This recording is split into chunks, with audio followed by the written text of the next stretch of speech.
guys, it's me again, Judith Festus. Today I'm going to remind you of something that you seem to have forgotten, that I've made you ask some questions which I think they are not very necessary. And this thing is called comparison. I need to tell you something about comparison that I have discovered.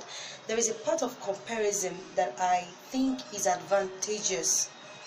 And that part of comparison have to do with when people compare you with someone. You know, I used to tell people around me this. I usually do not appreciate it when people try to play God in my life.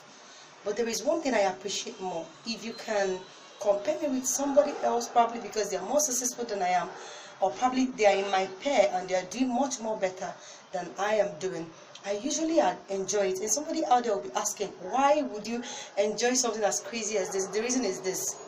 When people try to compare you with someone else who is supposed to be of the same age with you and the person is doing much more better than you are doing. Now, when they do this, this is what they do. They try to tell God that if they were God, they would have done better. They try to tell God that God, you ought to have done this thing for this person.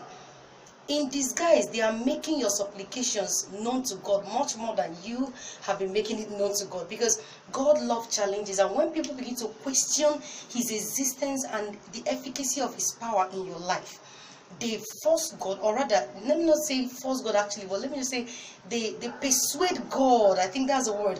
They persuade God to work in your favor. So when people try to compare you with people in your pair, people in your age grade, be happy. Be happy because they are helping you to pray. I call them the intercessory friends or intercessory enemies, because they are helping you to intercede. They are interceding on your behalf. They are presenting your prayer points before. Probably God must have forgotten you made such prayer.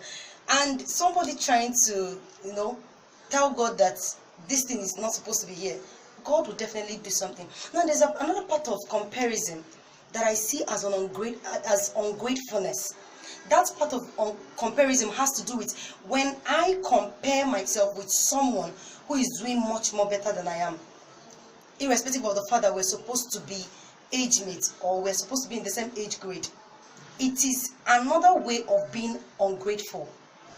So when you compare yourself with that person in your neighborhood, with that person who is supposed to be your friend, your relative, your sibling, whosoever you compare yourself with, just like I said in my last video, some are crying to God that their age mates are married. Some are crying to God that their age mates have gotten admitted into the university. Some are crying to God that their age mates have children in their marriages. Some are crying to God that every other person is doing well in their businesses except them. And they're supposed to be much more intelligent. Now, let me tell you something. Just like I said last week, God is not even interested in what your age mate is doing that you're not doing. Because when God looks at you, God does not see this face that I am carrying. God does not see this hair on my head. God does not see how much beautiful I am. God does not even know who my parents are to bless me. So you need to understand that your walk with God have nothing to do with your physical appearance. It has everything to do with setting your heart right. It has everything to do with setting your mind right, connecting right, and praying aright, not amiss. So stop comparing yourself with someone else. Comparison, it's only good when it is another person who is doing it for you or against you, however you want to see it. But when you are the one comparing yourself with someone in the place of prayer, you're not supposed to tell God what to do. You table your supplications. You say, with supplications and prayers, make the desires with supplications and thanksgiving rather, make the desires of your heart known to me. So you are there to make the desires of your heart known to him, not to tell him what to do. Prayer is not coming, talk to God and you walk away. You don't do that. Don't forget that he is God. When you come in the place of prayer, you communicate with him. He is not your boy. He is not your father's classmate. God is God in everything. Whether things are working fine for you and I or not, God is still God. So let's not change the place. So do not compare yourself with someone else. There is a reason why that person is doing better at that particular point in time.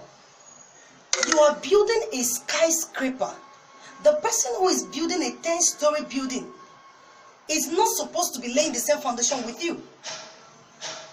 The person who is erecting a duplex is not supposed to be laying the same foundation with somebody else who is building a bungalow.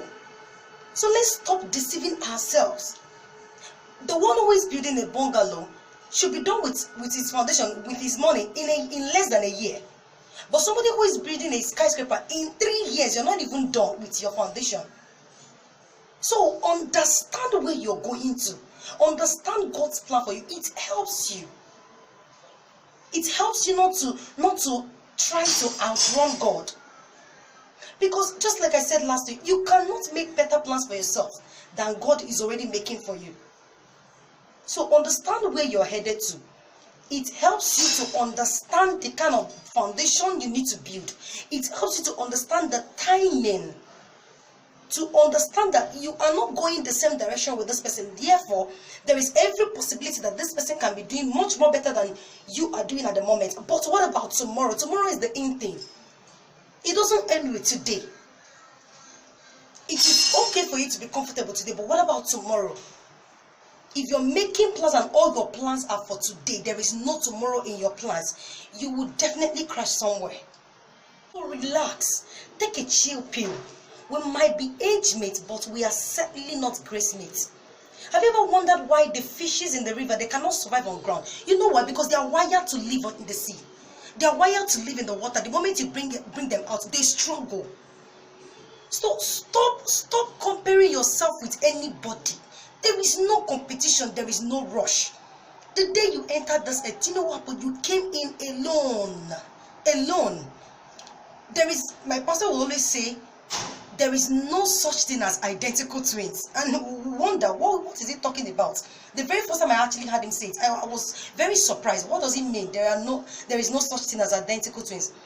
Until he went further to explain. Because every identical twin, physically, apart from that physical look, every other thing about them are totally different. Very different. So if identical twins, they have something that differentiates them from one another, how much more you and I that came as single as we are looking? So stop comparing yourself with anybody. There is no rush. You came alone. Just make sure you are in the right direction. Make sure you are always found at the right place, doing the right thing at the right time. There is such a thing as being at the right place, doing the wrong thing. So don't be found wanting. And at the appointed time, the time for you, I told you, the time God chooses to come in your life is always the best. It is the best. You cannot question that. Because he comes at the right time. That's just it. He's never late. So don't want to stay where everybody is staying, apart from where God wants you to stay. It is very wrong. I pray that God will help you to understand that you are wired for something, that you were made for something, that you're not going the same direction every other person is going. I pray you will understand that there is something somewhere for you. And I pray that God will open your eyes of understanding so that you will go directly to that very place where you're supposed to be and do the right thing. So that the day you will meet your destiny helper, the day that person who is supposed to take you to the next level will hit your life, the person will not need to ask the question a second time. God bless you for your time and do have a very wonderful week. I love you, and don't forget to like, share and subscribe to this channel because a lot are still coming. Have a very wonderful day. Bye.